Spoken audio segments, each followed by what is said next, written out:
The subject about which we're discussing is basically the sword, the Hasefer v'Hasayaf, as the Gemara puts it, right? The book and the sword. And what we're referring to here is the current controversy, although it's not really current, it's been going on for quite a while. At the beginning of the State of Israel, 1948, there was a very famous meeting between the Chazon Ish, Rabbi Isaiah Karelitz, and David Ben-Gurion. And obviously the State of Israel in 1948 was tiny. We had the total population of Israel in 1948 was approximately 600,000. We were surrounded by armies much greater size than our total population. Armies that were well trained, armies trained by Jordan. In fact, the Chief of Staff of the Jordanian Army, Sir John Glubb, was actually a British soldier.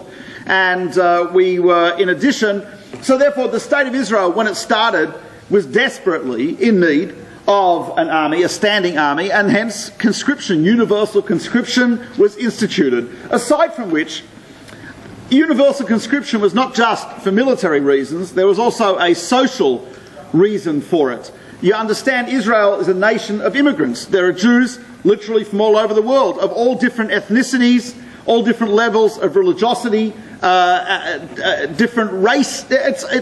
So it's a huge melting pot. So the State of Israel felt, and correctly, that integrating people into the society was extremely important, and one of the best ways to do that was by everyone having a shared experience. The shared experience was 3 years in the army, and it really did have that. It was a social engineering type of idea, and that actually still is true to a great degree. It's really a great integrator and a great, I guess, equalizer in that sense.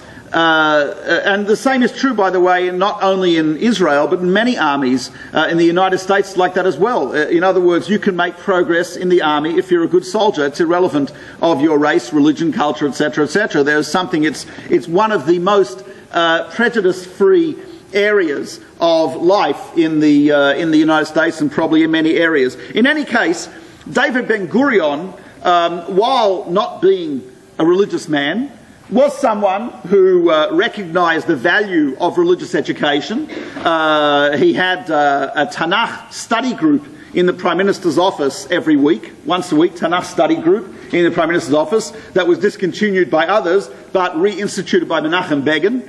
And I think is still kept by Bibi Netanyahu, I'm pretty sure. In addition, he also felt, and the fantastic article written by David Ben-Gurion in what's called the Jewish Frontier Anthology, printed in 1950, if I remember correctly, in which he writes that naming the revival of Hebrew as a modern language is wonderful, and anyone can understand the great value of being able to name all the parts of a tractor in Hebrew.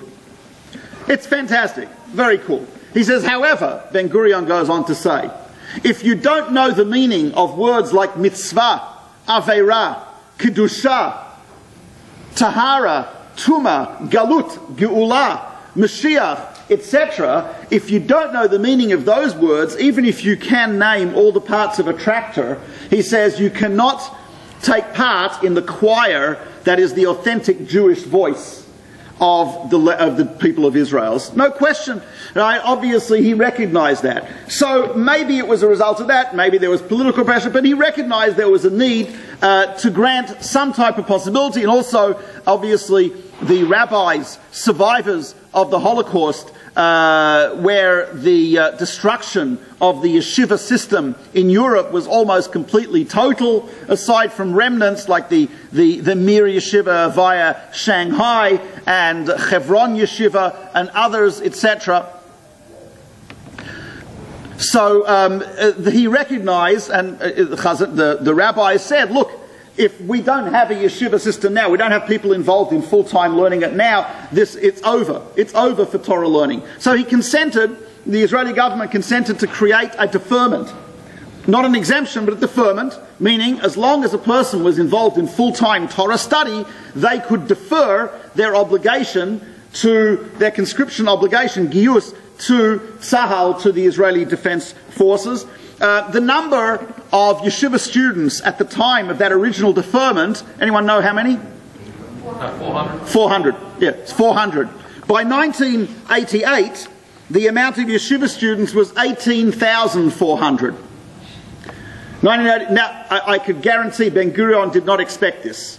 Whether he hoped for that or not, it's unlikely, but he certainly didn't expect. He expected that 400 would remain pretty constant, maybe be a little less than that, and it would stay that way. He did not plan on the huge explosion, population explosion in Israel of the religious population. He did not expect the success of Torah in the land of Israel to be to the extent that it is, to the extent that today the Jewish Agency counts 400 yeshivas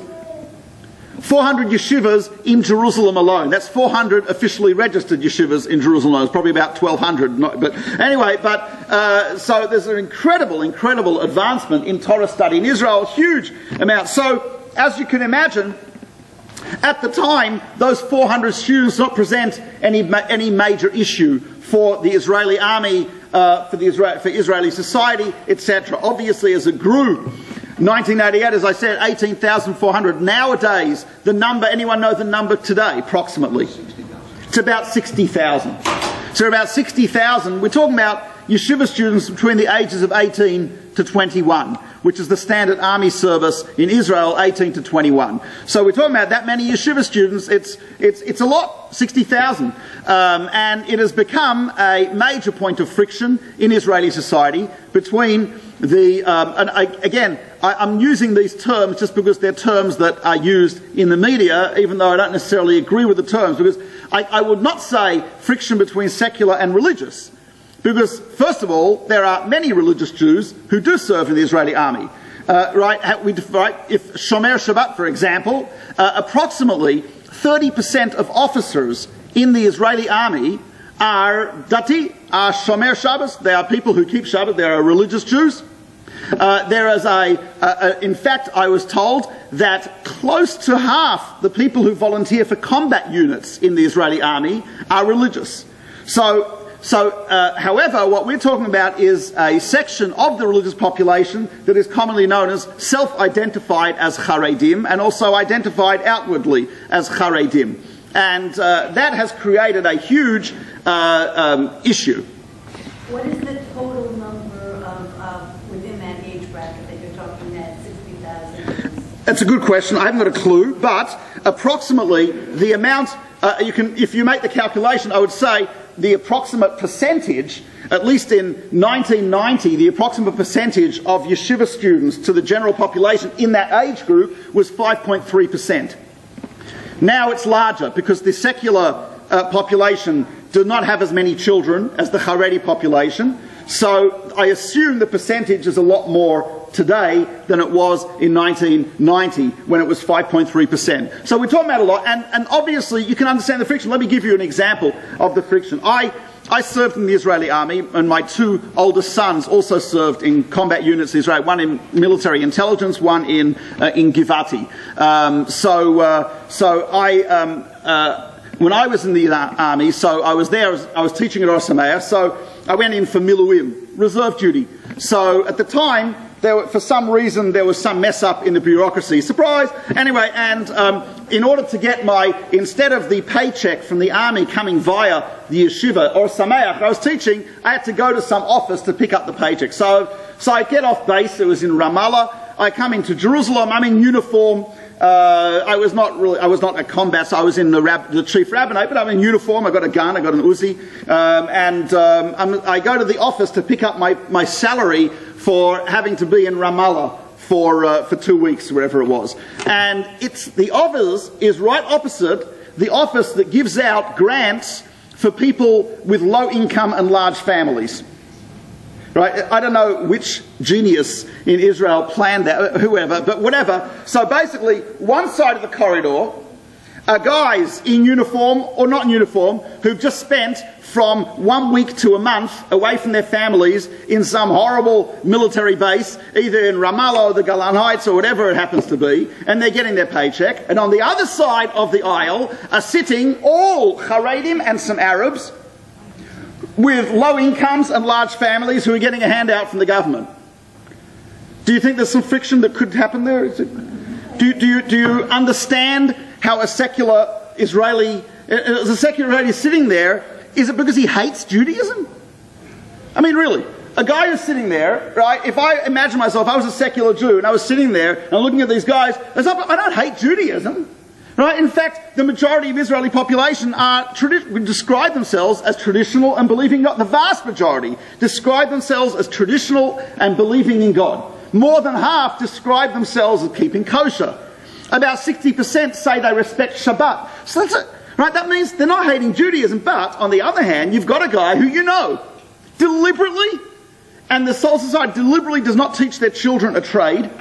They won't even teach them what they call the core curriculum. It's another one of the battles, which is math, English, and I believe history. Right?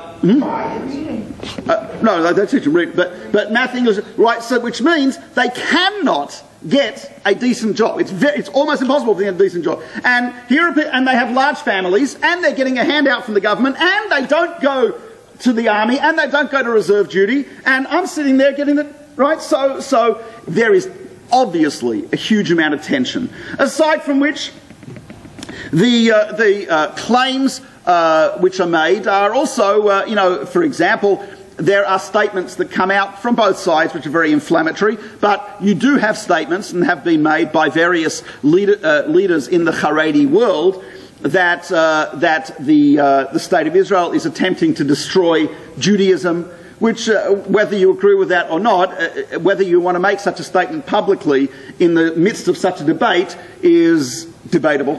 What the wisdom of such statements is very debatable. You also have, and people in the secular Israelis know this, that in the standard Haredi synagogue or yeshiva, there will be no prayer for the soldiers. They're not going to say a prayer for the soldiers, and very rarely, although I have heard it, but very rarely will you have a Rosh Yeshiva or a rabbi in a Haredi institution stand up and say something to the effect of, we have to have some level of gratitude, hakarat hatov, right, gratitude to the soul. Very rare. Now, what does the army say? So the army is supposed to be apolitical, it's supposed to be out of politics.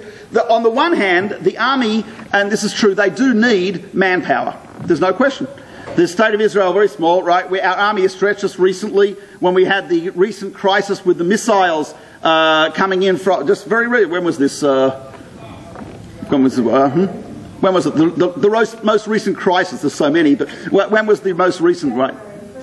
January, right? Yeah. So one of my sons was learning in Mir Yeshiva. He was called up. So he went to Golan. Now his unit usually serves Gaza, right, on the border with Gaza. But his unit, right, were now on reserve duty. They were sent to the Golan Heights because the units who were actually active duty, Golan Heights, they needed more active duty units to go down to Gaza because there wasn't enough manpower. So they put guys who were not immediately serving in reserve duty, i.e., who they felt were less battle ready, and they put them in the Golan Heights.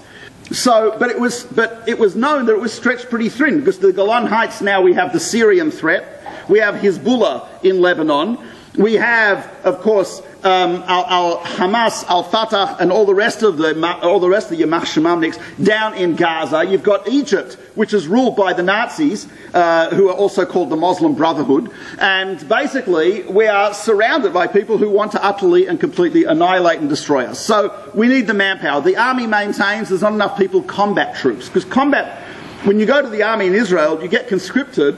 Whether you go to combat, that's actually voluntary. Meaning, you get a conscription notice to the Israeli army, you actually generally, not absolutely, there's no absolute rule here, but in general, the only people who go to combat units are the people who volunteer to go to combat units.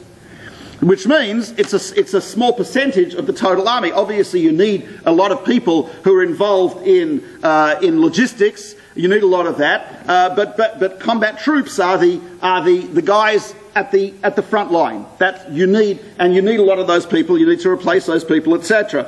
So the army maintains that they do need more combat troops, and in general they need more logistical troops. However, the army also, I just recently heard a statement from a senior army representative who says that he doesn't think it's a great idea to immediately put 60,000 people who do not want to be in the army at all Right? In an army, that would be a recipe for disaster.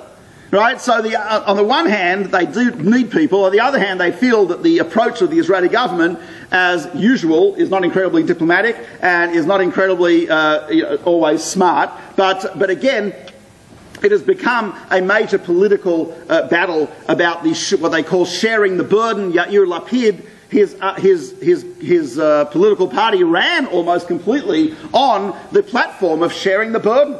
And this was a major part of the platform of a lot of people who just got elected to the Knesset. So I'd like to look first of all at a couple of ideas in halacha about this. What do halachic sources say about the conscription of a yeshiva student into the army?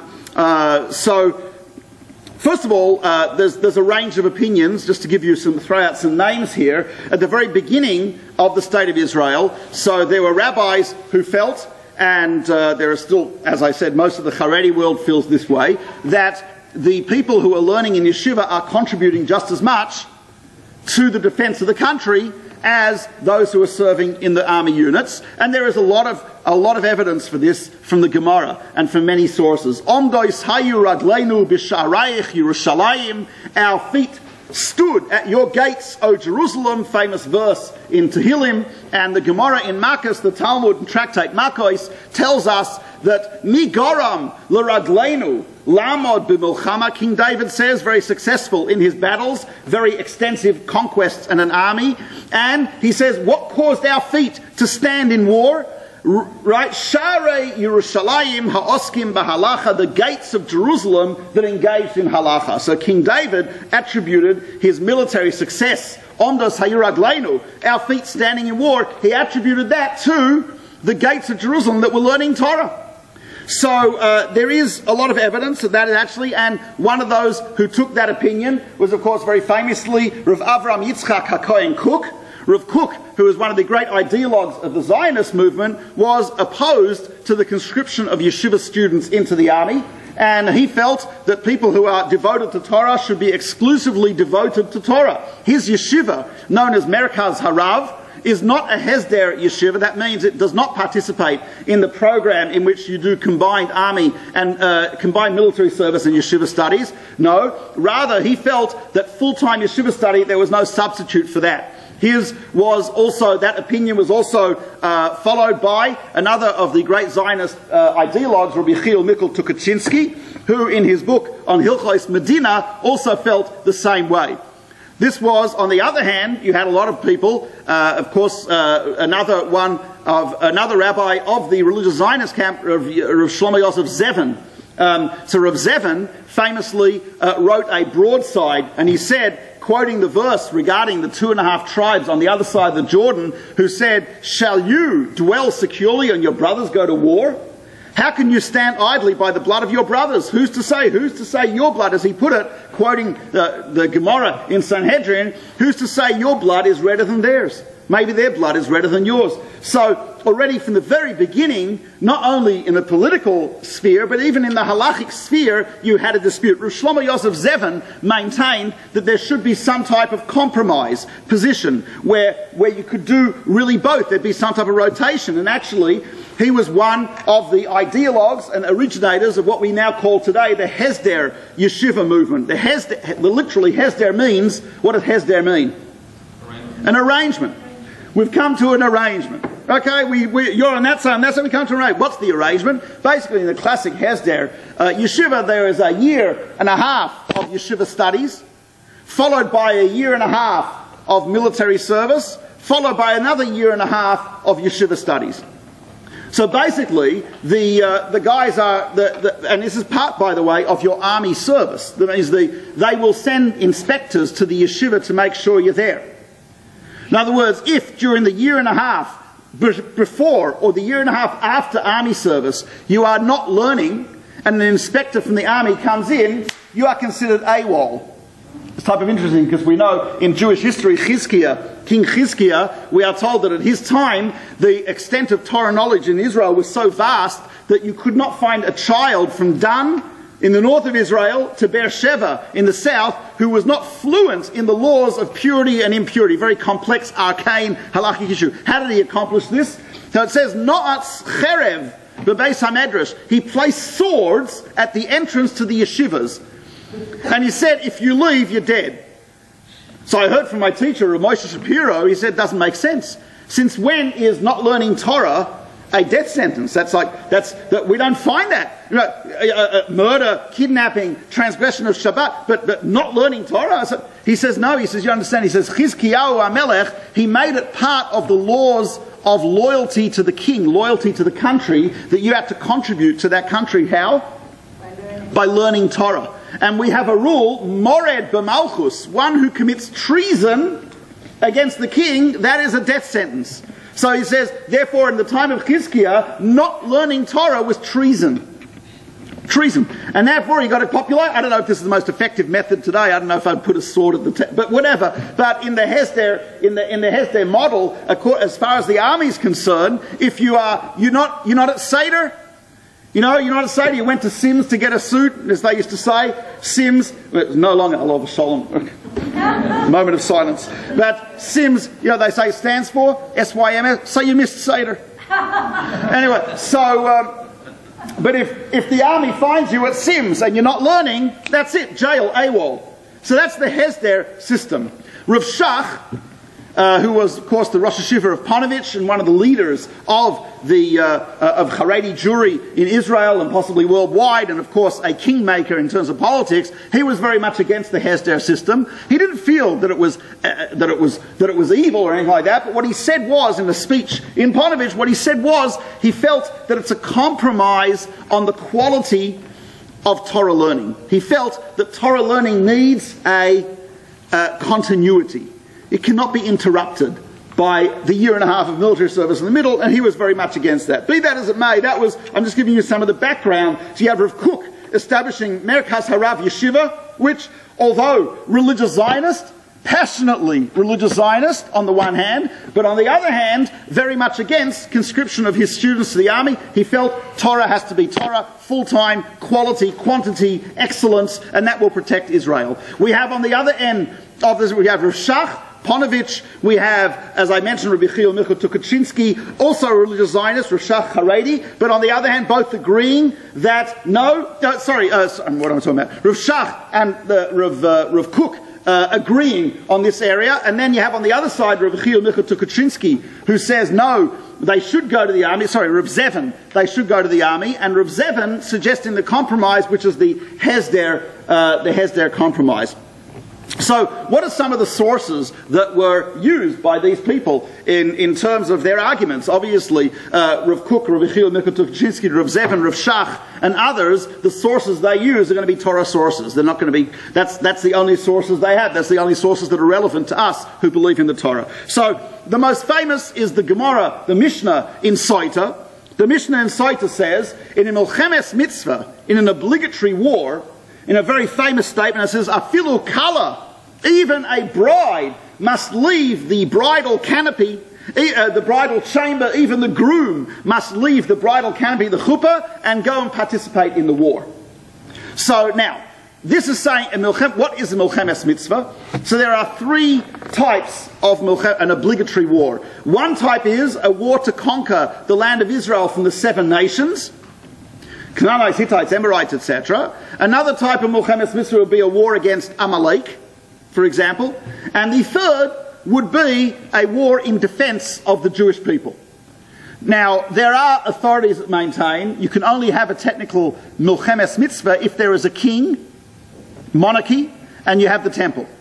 There are others who maintain, Rav Eliezer Yehuda Waldenberg maintains that a Milchemes Mitzvah is any defensive war. It doesn't matter, and if you have a government which represents the people of the country of Israel, right, whether you like it or not, whether you agree with it or not, and as you know, it's the minhag, the custom in Israel to disagree with the government, but nevertheless, right, the government's the government, and that is in place of a monarchy, and therefore a defensive war is a Milchemes Mitzvah. So some authorities would say that it's a Milchemes Mitzvah, a defensive war. They're trying to destroy us, no question they're trying to destroy us. There are differences of opinion about a preemptive strike.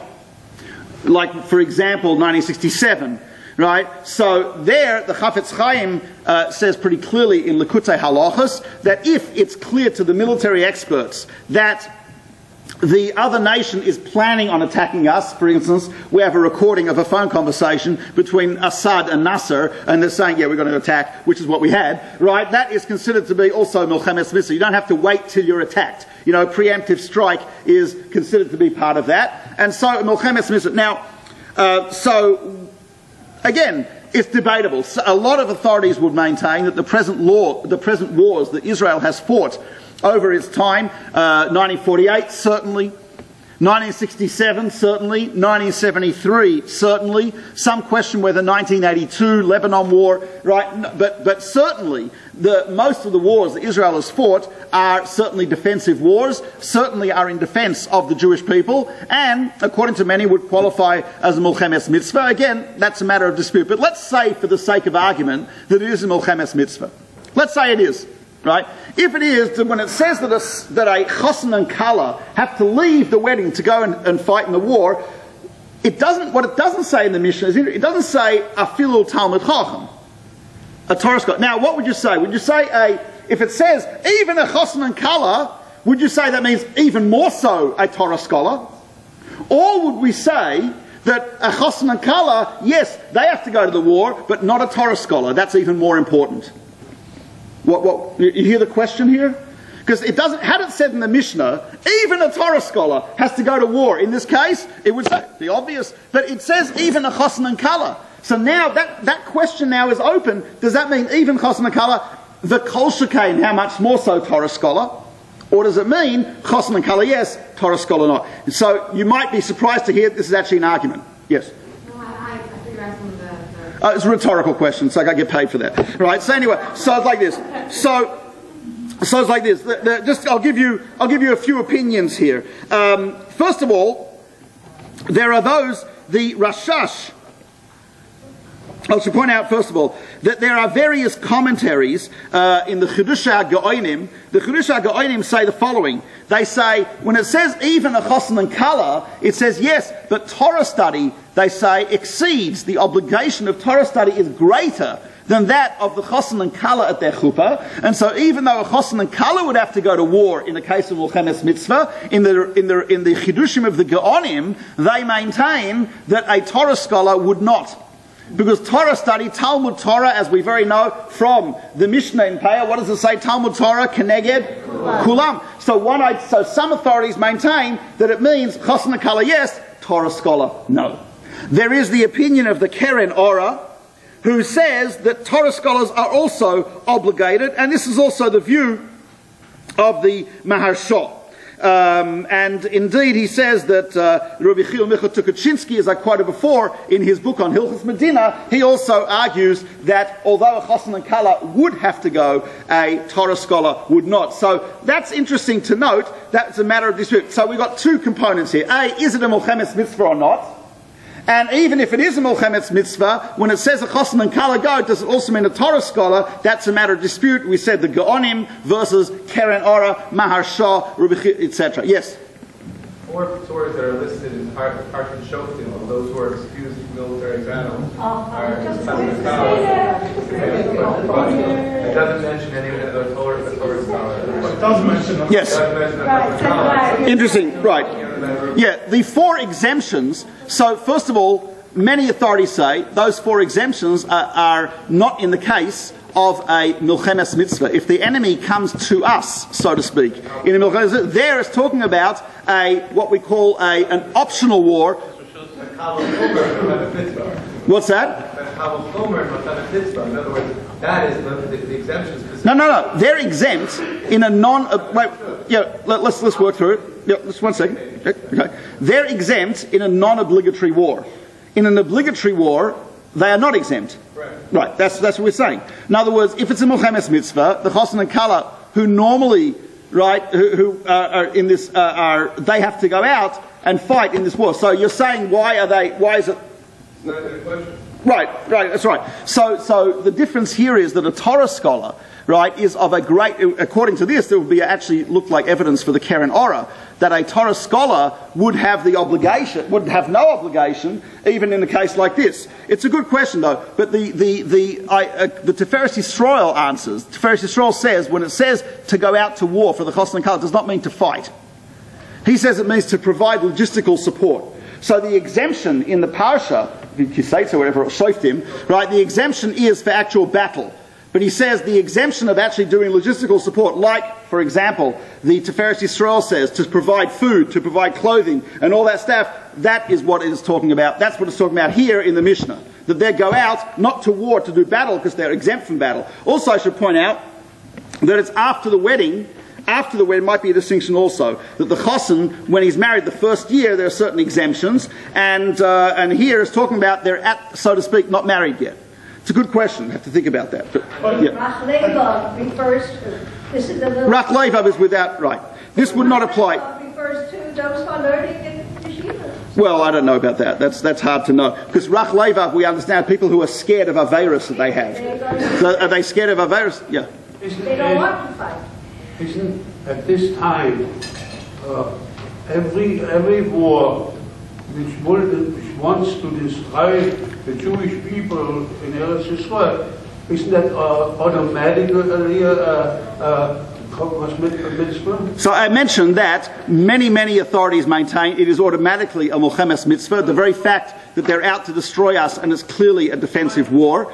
I should point out, though, not everyone agrees with that. There are those who say that it's only status of a halachic status of Milchemes mitzvah only applies when you have the monarchy, the Jewish monarchy in its classic state. And the truth is, I should point out, if it is a Milchemes mitzvah, then it doesn't only obligate people in Israel. Right? If you're an able-bodied person who is able to fight, and you're living in Borough Park, and you believe it's a Milchemes mitzvah, you've got to go to Israel and fight. What's an exemption? Because the Torah doesn't give you an exemption because your passport's stamped in a particular way. Right? The exemption is not based on that. So if we do say it's a Milchemes mitzvah, which some do say, then it's across the board an obligation. Let me just get... Well, so the first source...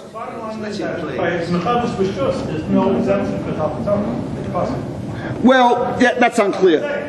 The Keren Orah argues that there is still an exemption because, again, Talmud Torah is greater even than the Chassan and Kala. Why wouldn't the Torah say so? But the Torah doesn't need to say so. We have other sources, the Talmud Torah, Keneged Kulam, that he's basing that on the Mishnah. You could argue with the Mishnah if you want, that's right? But he's saying that Mishnah seems to indicate that whenever it's talking about it, when it talks about Chassan and Kala, it's not included in the Talmud Chacham. Now, I should also point out another famous Gemara which is cited is the Gemara in Bava Basra, which says, tell me that when it comes to contributing to the defense of a city, when it comes to contributing to the defense of a city, it says everyone has to pay a certain municipal tax to build the walls around a city. The Gemara there says, except for Torah scholars. Torah scholars don't have to contribute. Why? It says, Talmidei Chachamim lo tzrichin netzirusa. Torah scholars don't need the protection of the walls. So therefore, they don't have to pay this type of tax. This was also, this is found in the Rambam and in the Shulchan Aruch Choshen Mishpat. And the question here is a few things. Number one, what type of protection are we talking about? Some authorities say the wall we're talking about and the protection we're talking about is protection from monetary damage, like thieves and bandits. But if we're talking about protection against death, then even Torah scholars must contribute. It's a matter of discussion. There's another argument here, which is the following. What type of Torah scholar is exempt from these taxes? Is it anyone? You learn Daf Yomi? There are people who learn Daf Yomi, I'm sure. Right? Anyone who learns Daf Yomi exempt? Because you're studying Torah? Or is it only someone who's full-time Torah study? Or is it only someone who is a great Torah scholar? There are authorities who say it's only the heads of the yeshivas who are exempt, Rosh Yeshiva. The Ramah, Rav Moshe Isla, says it's any person who's engaged in full-time Torah study. The Shach maintains, not Rav Shach, but the Sifsei Kohen, one of the commentaries on the Shulchan Aruch, I wouldn't call him the Shach, right? The Shach maintains that it's referring to a Torah scholar who most of his time learns Torah, even though he takes off minimum amounts of time in order to earn a living. So that's quite a liberal view. There is a view that Trumas Hadeshen discusses this and argues that it would not be so in the contemporary situations where the burden would be unfairly placed upon other people. We know in Germany, in the time of the late medieval period, the Jews in Germany, a lot of the important families in the communities, Mayence, Worms, Magenza, Aspire, and Speyer, were actually, a lot of the Torah scholars were also very wealthy people.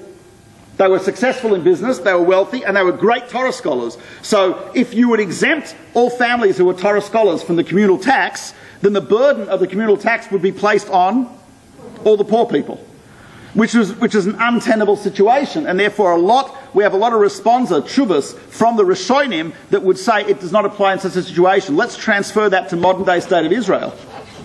If we're talking about defense of the country, not against financial stuff, we're not worried about bandits, we're not talking about theft, we're talking about death. We're talking about people trying to destroy us, and there are many, many Torah scholars, maybe not wealthy, but there are many Torah scholars with exemption. Then what we're saying here is to use the arguments of the Truma Sadeshan and others, the burden is falling unfairly on a small segment, or not a small, but a segment of the population. And that doesn't seem to be an equitable portion, which actually sounds a lot like Yair Lapid, lahavdil, right, who talks about sharing the burden. And so there is argument from there. There's also, by the way, in Bamidbar, when we are told that the Jews had to send people to fight against the Midianites, so it says they gave over from the tribes of Israel, the thousands of Israel, and it talks about 24,000 men. 24,000 men is how many per tribe? There's 2,000 per tribe. So 2,000 per tribe means that Levi, right, there were Levium. Okay, so this actually, there are two different versions in the Rashi. There is a version of Rashi who quotes the Sifri as saying that including the tribe of Levi, when they went to fight against Midian, the tribe of Levi went to fight. The Gaon of Vilna, his manuscript of Rashi, of the Sifri, says to exclude the tribe of Levi. In other words, there was 2,000 from Manasseh, 2,000 from Ephraim, and Levi was not in.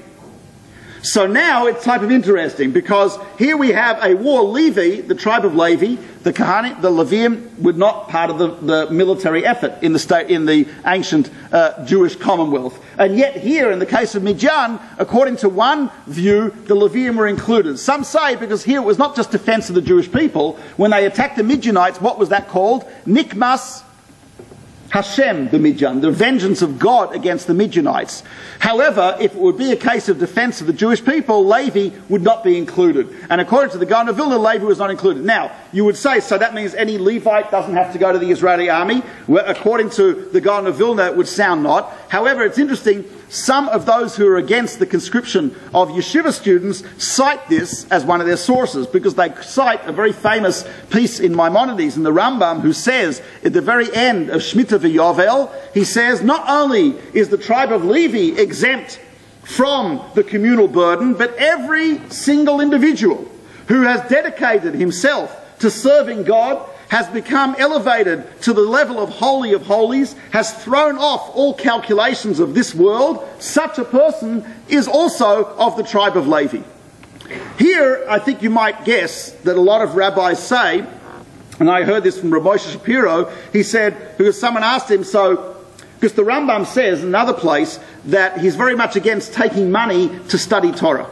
I mean, to put it very minimal. I mean, he says it's extinguishing the light of religion, desecration of God's name, and other stuff like that. So in other words, he's against it, right? And on the other hand, the Rambam says here that a tribe of Levi, and anyone who has sanctified himself and decided to dedicate himself totally to learning, is exempt from all these type of communal obligations. How do you resolve those two statements in the Rambam? Is the question clear?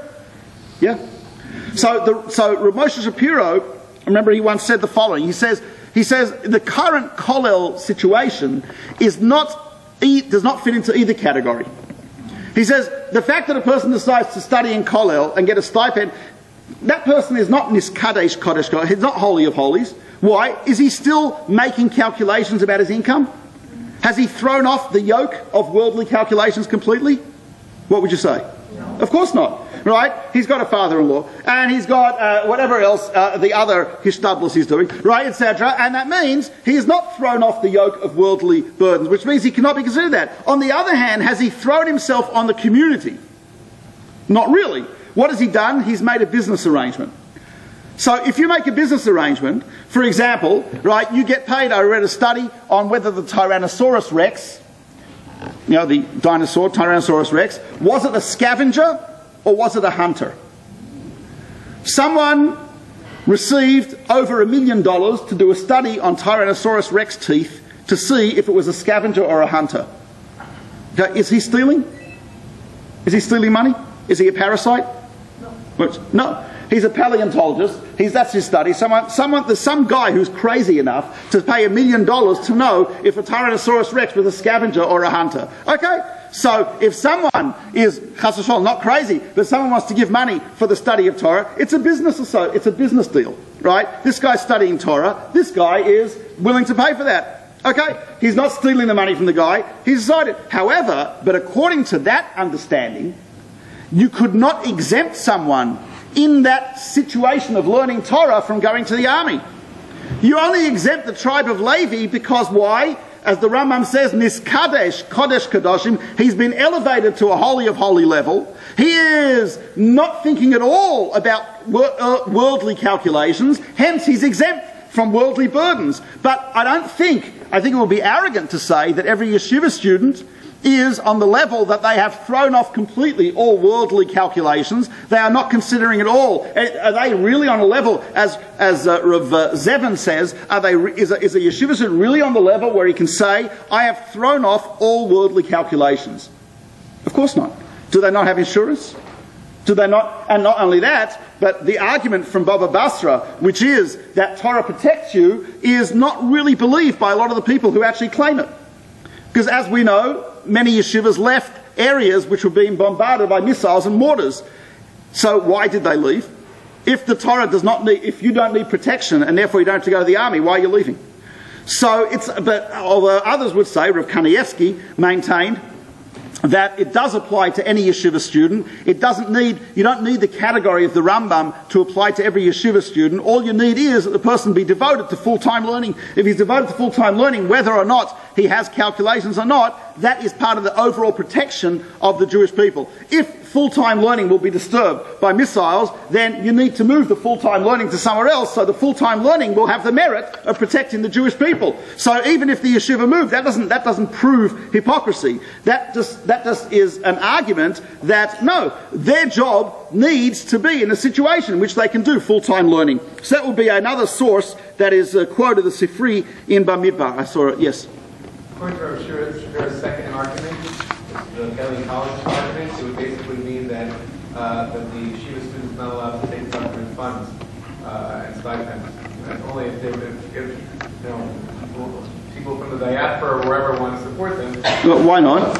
Why not? If the government consents to do so, why would it be allowed to? The government consents to do if the government, if the government, it's not a burden on the tzibur. The whole point is that it's not a burden on the tzibur. Well, somebody wants to give them money. That's want to give them money. So the government has its reasons. The government might want to give them money for political reasons. It might want to give money for, if the government's giving them money, they're not taking, the government's decided to give it to it. You may think the government's stupid for doing that. You may think the government is weak for doing that. Whatever you think, it doesn't matter. If the government has legally decided to give you a check, I don't see why that would break away from this model. Private versus communal funds? I'm sorry? Shouldn't there be, according to that argument, the distinction between private? No, because the community also has the right to make business arrangements. If a community wants to import a kollel into a community, and the community decides we'll do that, well, that's a business arrangement. They want guys learning in their community, gesintheit. If it doesn't have to be an individual, it could be a community. You get from the federation, from here, so they get from the Israeli government. I think there are those, like, for example, the Satmar, who would say that any getting money from the Israeli government is absolutely forbidden under any circumstances whatsoever, right? But I don't think we have to be as extreme as that. In fact, we're not talking about such. Yeah. Sounds like going according to the rules of war and very contentious. Why don't they just use our under attack? We have to save ourselves. So it's type of interesting. Rav Moshe Shapiro addressed that. One of the things he said was this. He says, we know that pikuach nefesh, saving of life, overrides Torah. In other words, right, someone says, I need an EMT. I said, listen, I'm giving shir right now. So just, could you wait 15 minutes? Right, obviously, right, the Torah study, right, is overridden by pikuach nefesh, as you said correctly. However, what about preparations for that situation? He says preparation for saving life does not override Torah study. Which means if at the moment there's an attack and they need every hand on board to fill sandbags like they used to in the old days, right, that type of stuff, or whatever, to help logistically, to give blood, to do all that type of stuff, he says, yes, you're obligated to stop learning Torah and immediately participate. But to take off 2 years of learning Torah to do training, that he says not obligated to do. There's no obligation to have a coming empty, so you think you're going to have That's correct. If you're learning Torah, the obligation, you can't say the obligation. You could choose to do that, right? Maybe that's your profession or career, and you can choose that because we know you have to get an umnus, you have to get a trade. But to tell me that because you might save a life in 2 years, therefore I have to take off time to learn of my learning Torah in order to train in this field, he says that's not correct. Halachically speaking, that doesn't hold water. Now, Rav Zevin argued that if everyone would take that attitude, that you'd have no training, he says, so what you'd have is that we get attacked, chas v'shalom, and then no one knows which way is the right way to hold the gun, etc. I have a friend, close friend of mine in Israel. His son's in Shaldag. Shaldag means kingfisher. That's a unit in the Israeli Air Force who are generally infiltrated into countries and they laser designate targets for the bombs to hit them. So when they hit Osirak reactor, there were a group of guys from this unit in Syria with laser designators targeting the reactor. Right? When they do stuff like that, that's what these guys... So they train for 3.5 years. Generally, on average, a guy in Shaldag unit will have one mission his entire military career. Now, that mission is incredibly critical, right? It's unbelievably critical, right? The Osirak reactor was one mission. So you train for 3.5 years, and you do one mission, very important mission. But to say that the training for 3.5 years overrides all other obligations is not at all clear. That's what Moshe Shapiro is saying. I mean, obviously one of the arguments is people are in danger, and you're in yeshiva, you're not in danger. So there, of course, I mean, a lot of people will say, look, the degree of danger is absolutely irrelevant. You know, you could have some guy sitting on a computer 30 feet underground in Tel Aviv who is controlling a Patriot missile battery, who is in no danger whatsoever. He is in air-conditioned comfort, right? He is like it's nuclear-proof, right? This bunker, etc. He's no danger, but he's contributing. The degree of it's hard to say. Although I can certainly understand from the perspective of a father or mother of children who are in danger, and I, in fact, my son did fight in Gaza, right? So I can understand that from an emotional perspective. What do you mean? He's in danger. My nephew is an engineer. He works on corrosion problems in fighter aircraft. Important job? Unbelievably important. He sits in an office all day. He's a great guy. He's an officer in the Air Force, sits in an office on the computer, unless the army has something more vital for him to do. So, for example, he's sitting working on his project, and an officer comes in, he says, David, what are you doing? He says, I'm working on the corrosion issue. He says, no, come with me, drop that. He comes and he gives him a can of paint and a brush. He says, paint the stairs, we have an inspection tomorrow. This is what we call military intelligence. You understand? Each fighter jet is worth about $35 million at least. Right? He's working on corrosion problems, and they've got him painting the stupid stairs. Okay. So some would argue, you know what, if there were more Haredim in the army, they could paint the stairs, he could work on the problem. I don't know, that could be. That could be. I think there's one more, aside from the halachic arguments, I think we also should point out there's an issue of Chilul Hashem, Kiddush Hashem, that we have to take into account here as well. And that is, again, I'm not coming down either side of the issue, I'm presenting some of the arguments on both sides. But one of the strong arguments on the side of joining the army is what they argue, which is Kiddush Hashem. It's a major argument amongst the Rishonim. What does Kiddush Hashem mean? Does it mean that the appearance of doing the right thing in the eyes of the observer? Or does it mean I'm doing the right thing in the eyes of the observer thinks I'm not following halacha?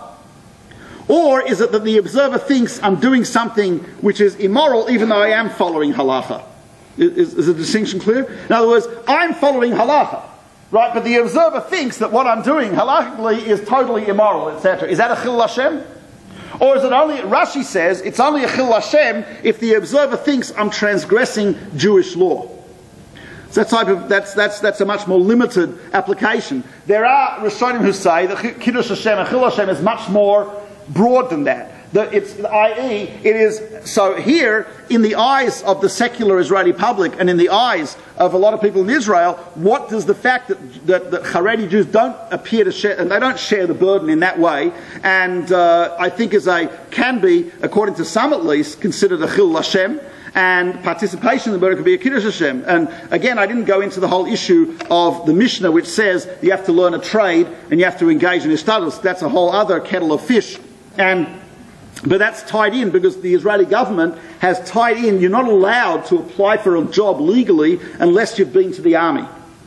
That means if you have a deferment from Yeshiva until you're, I forgot the age, but until you're like 30 or whatever, you cannot apply for a legal job in Israel because you haven't been to the army. So they've linked. So the government bears, true, in Haredi society, the fact that no one is training to get any type of job, I mean, not no one, but it's changing slowly, but the fact that they're encouraging people not to work. And on the other hand, is also the Israeli government has to bear some of the blame for that because of the way that the laws have been designed. But that's slowly changing. The Israeli government, for example, has programs that allow Haredim to train and to work in the army in frum environments, in computers and other areas. And when they've done that, they can actually now go into the workforce and they've had some training. It's a fantastic program. There's also, as you know, what's called Nachal Haredi, which is a Haredi branch of the army. The army has accommodated the needs of people who go in, i.e. no mixed units and very minimum contact with women in the army in terms of training and other things, and also obviously, although just before I get to your question, Ellie, the army, and this is does accommodate the needs of anyone who is religious. In other words, according to army law, you have to be given a certain amount of time to daven Shachris and Mincha and Mariv. And generally, although it can vary from base to base, I mean, the official rule of the army is the food's kosher and no training on Shabbat and Yom Tov. But, obviously, depending on the unit, depending on the base, it can be easier or harder. But obviously, the more people who go into the army who are committed to halachic life, obviously the greater the army will be able to accommodate that. Yeah. Sorry, I answered it? Okay. Yeah. Just the trail on Kiddush and Chil Hashem can be compared to the trail of Marisai. It's a similar idea. Exactly, similar idea. Because, yeah, of course. Yeah, it's the same part of that same concept. But again, the degree of tension in Israel and the degree of I would say, pushing people away from Judaism. Because what secular Israeli would want to participate in a lifestyle which encourages poverty? I mean, to all intents and purposes, that's what it looks like, and that's what it does to a great degree. And not only encouraging poverty, but not sharing that. So that's another issue which is being discussed. And some would argue, as they claiming that, based on Rashi, that Rashi seems to say, what do you mean? If we're following a halacha, I don't have to worry about that type of issue, because I'm following the halacha. It would only be a Chil Hashem if I'm perceived as not following halacha. So again, even that will boil down to like a halachic argument. Again, I'm not solving anything here. I'm not paskening, I'm not ra'ui to pasken in this area. I'm just saying that we see there are arguments on both sides, and it's interesting to note that there are religious Zionist ideologues and rabbis who have come down on the side of of giving the deferment, and there are actually, I do know of some, very, very few, but there are Haredi Rabbonim who are on the side of not continuing the deferment, and that's hence they encouraged Nachal Haredi to be established. Rav Yol Schwartz, and this is on the advice of Rav Steinman, was encouraging the founding of Nachal Haredi. He got a lot of flack for that, but he doesn't really care about flack, so he encouraged that. And so we'll end here with one more question. You had. I was really very surprised. I mean, what you said about Merkaz Parav and the religious Zionists who maintain that yeshiva students should not be drafted, because I was always under the impression, you mentioned Satmar, which stands in a very clear, extreme position, because they don't accept the Medina. And I was always under the impression that these arguments about whether it's Milchemes Mitzvah, whether it's not Milchemes, are somehow basically fueled by the issue to what extent they see the Medina as a positive or negative. And there are so many who are in a gray area here, who are not clear on the issue like Satmar, right, or completely on the other side, like, let's say, the Hesder yeshivas, but who are in between who don't really know. It could be looked at as independent. That this argument was basically fueled. And so what we see here, that it's not necessarily so.